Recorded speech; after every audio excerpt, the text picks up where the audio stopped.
পাশেই নদী, বুঝলেন? এই পাশেই নদী।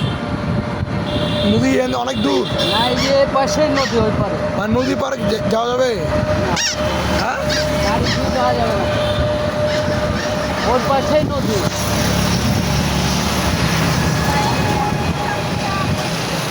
আপনার বাপা দেখছেন না, হ্যাঁ, বা পাশেই নদী। এটাই নদী। হ্যাঁ, ওই পাশে। সামনে একটু দাঁড়ায় দেখি নদীটা তাহলে। এখানে দেখতে পাচ্ছেন না, ওই টার্লিংয়ের কাছে গেলে। এই পদ্মা নদী। ধরেনি তো, জ্বর হয়ে আছে, আর আন্দারে কি দেখতে হয়নি।